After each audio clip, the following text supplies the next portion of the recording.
You know, you ought to ask Mr. Clavin. He's very sharp. He's got more information in his whole head than I got in my little finger. You got that backwards. See? Happy New Year. It's Sunday morning on CBS. And here again is Charles Osgood.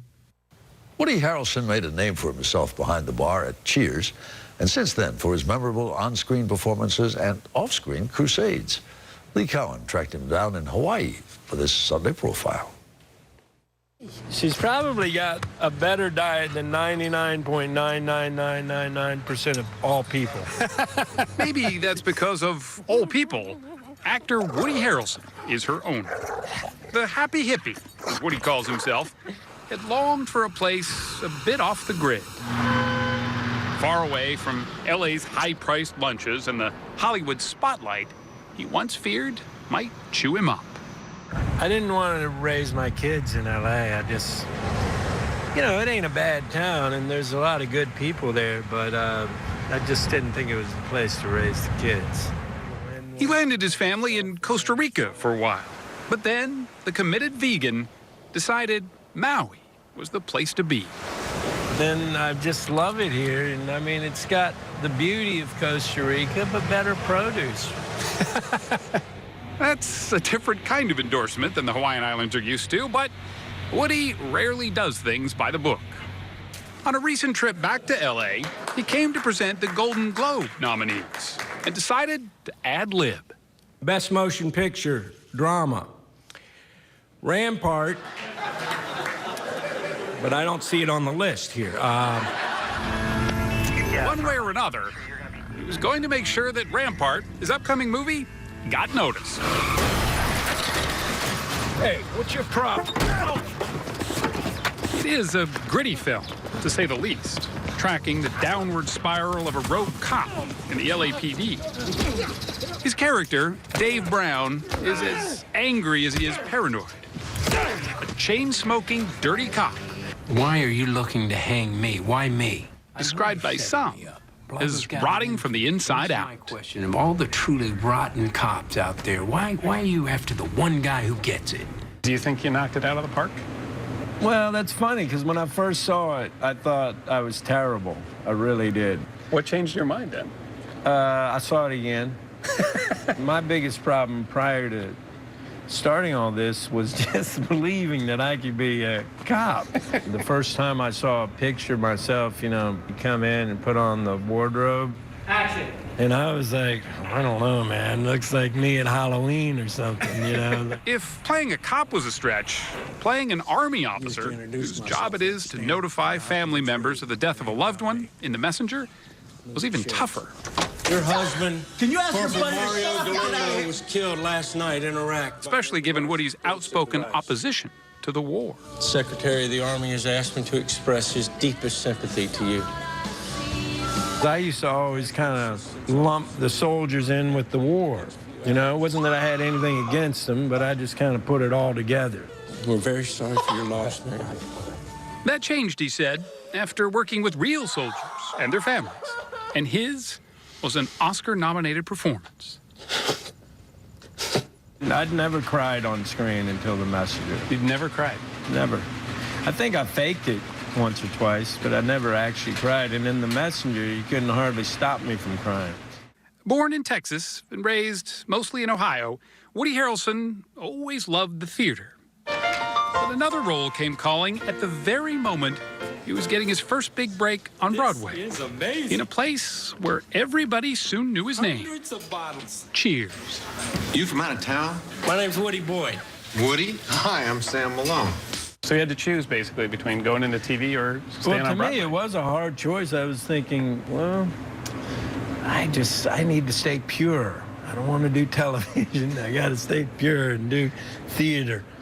So what changed your mind? Every other person said, go do that freaking show, you idiot.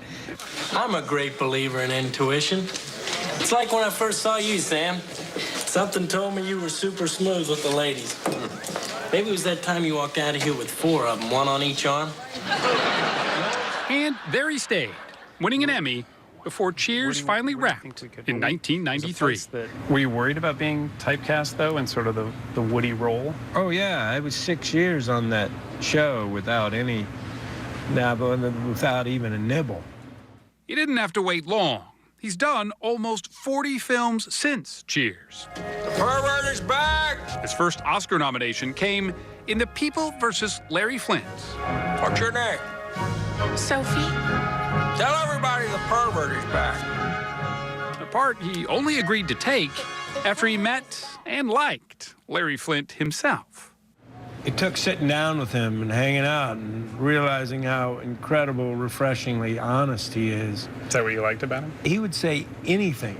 There's no censor in his brain. I mean, during the course of this conversation, I've censored myself 25 times. He wouldn't. He would not censor himself. They grew so close, in fact, Woody jokes Larry Flint could be his father, a surrogate for the one who was rarely around. I never got fathered, like in the traditional sense. Charles Harrelson spent most of Woody's childhood in and out of jail, and in the early 80s was convicted of the contract killing of a federal judge and sentenced to 2 life terms. He died in prison in 2007. Were you guys pretty close? Well, I'd say we were pretty close, but it's hard to get to know someone really well when you're talking through glass on phones. How often could you go visit him? For the last part of his life, he was in the Supermax in Colorado, so didn't get much opportunity to kind of hang time I would have liked. It's not that Woody's a stranger to brushes with the law, but most of the time his are for a cause. He was arrested for planting hemp seeds in Kentucky to bring awareness to hemp's sustainability as an industrial crop. He also scaled the Golden Gate Bridge in hopes of saving the redwoods. Line 1, Woody Harrelson. That landed him in court, too. There's less activism these days, and more time focused on being a good husband to his wife Laura and father to their 3 daughters. People ask me what I've taught my kids. I like to think that I've been an incredible role model of what not to do. So, That includes losing a lot of money at his favorite hangout in Maui, the home of country music legend Willie Nelson. yeah. How much money would you figure you've lost to Willie? Well, I built that far wing on the house. The Woody Suite, we call it. Willie's poker nights are legendary, we're told. Okay, His domino game can't be beat, this ain't looking pretty. as Woody found out. Thank you, man. Good game. What I don't understand is you knew how this was going to work out. And you brought the world in To watch you lose to watch it happen. Even in defeat, Woody Harrelson is as happy as he can be. Somebody said once that they thought that you were one of the most underappreciated actors of our generation. I think that's true. Well, that's interesting, because lately I've been thinking maybe I'm a little overappreciated, you know? How so? You can look at it that way. People thinking I'm better than I am, you know? Expectations sometimes are a bit too high. You worry? Yeah, I mean, I don't want to run out of ideas the next time I do a part and just phone it in, you know? So, yeah, I'd rather the expectations stay low.